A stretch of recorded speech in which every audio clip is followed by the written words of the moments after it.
Honduras is one of the most violent countries in the world. Gangs are everywhere, and it's extremely poor. But you would not know that from the names of the places there. There's one place called Progress, another one called Hope. One is named Thank God. And the woman you're going to hear from today is from the future.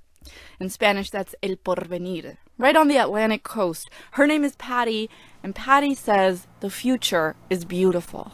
El clima es rico. Está la playa. The weather is delicious. The beach, imagine, the ocean is right there.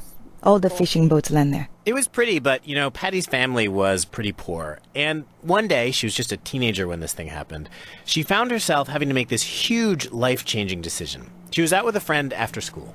En la esquina del colegio donde nosotros íbamos a la... At the corner of the school, there was a store we always went to drink coffee. One night, two boys arrived. They said hi to me and my girlfriend. No big deal. We said hi to them. The guys flirt with them, and then the conversation takes this turn. The guys say, hey, we can smuggle you into the United States. And when you get there, we can even give you a job. Según que en una empacadora de... He said at a packing facility for clothing, underwear, and T-shirts.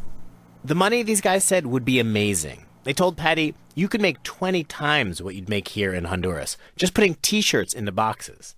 But it also seemed super dangerous. A lot of people in Central America know someone who has slipped into the U.S., and everyone knows it's really risky. People just disappear on the road. The trip is dangerous, and it is also expensive. There is a whole elaborate business built around smuggling people into the United States. You want to cross the border? There are people who will help you do it. But it costs a lot, and the risks are many. Hello and welcome to Planet Money. I'm David Kestenbaum. Jasmine, introduce yourself. I'm Jasmine Garsden. I'm a reporter with NPR. I cover a lot of immigration stories. Today on the show, the price of human smuggling. The actual price, how much it costs to get smuggled into the United States. We talked to one expert who knows because that is his job. He's the man who will slip you across the border. And also we tell you the rest of Patty's story. Support for this podcast and the following message come from Stamps.com. One great New Year's resolution to make is to maximize every minute and every dollar for your small business. Stamps.com makes it easy. Buy and print official U.S. postage for any letter or package using your computer and printer. No more trips to the post office. No need to lease an expensive postage meter. Sign up for Stamps.com for a 4-week trial and special offer, including postage and a digital scale. Go to Stamps.com, click on the microphone, and enter money. Jasmine, is it hard to find a human smuggler? Dude, it's not that hard at all. You just have to ask the right people, which is what I did. And I ended up being hooked up with a guy in Matamoros, Mexico, and I just drove down to meet him. Is that the car radio there? Yeah, that's norteña music. It's typical of that region. Matamoros is this part of Mexico that I'm always slightly nervous to work in because there are shootouts. There is violence. It's right on the U.S. border. And this dude, he's like, can we meet at my house? I was like, no, let's go to your favorite restaurant. So we picked him up on the street. Me dicen el matalote.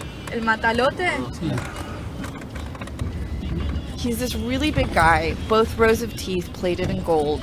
He goes by the name matalote, which is this really big fish found in Mexico. Big fish. And I asked him, why do people call you Big Fish? Because I'm fat. A name which, by the way, he hates. No? No. But everyone calls me that now.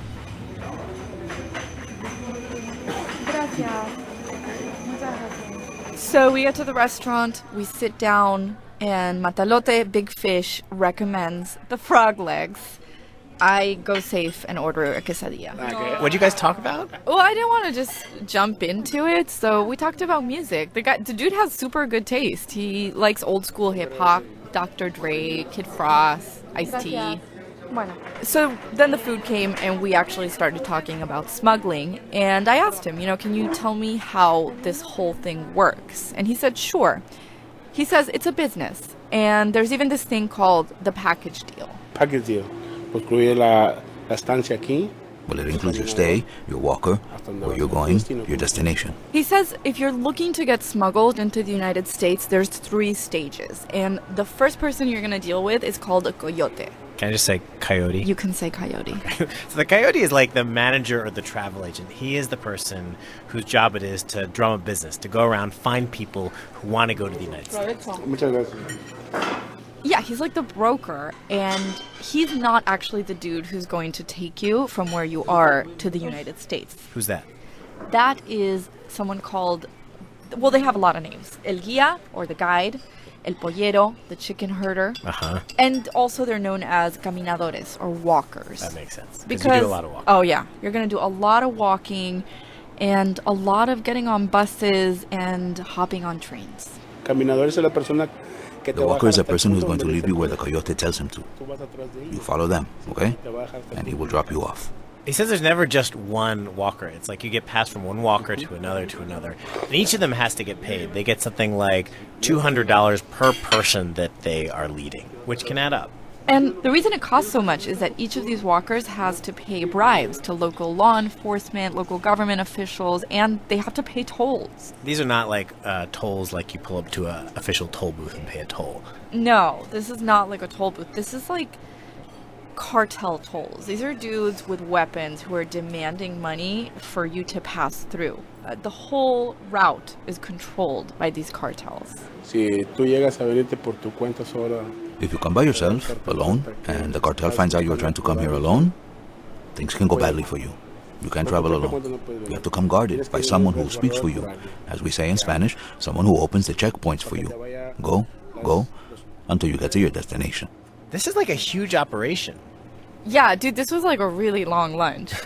Like he ordered like this huge chicken, and then he kept ordering chips and more beer, and then finally a shot of tequila. I cut it off before dessert. All right, there's really just one more step. It's actually the big step, though. This is the final one. There's someone who has to take you across the border, and the job title for this, sensibly enough, is the crosser. This is actually Matalote's job. He says it costs $5,000 just to get across the Rio Grande into the United States. And he explained to you how this final leg works. Basically, you get taken to the safe house he has in Matamoros in the city, and he keeps you there until he decides it's okay to cross.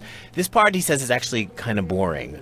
You spend a lot of time just hanging out and, frankly, watching television, because you can be stuck there for weeks. Okay, and side note, Matalote and I have the same favorite TV show, What show? Law and Order.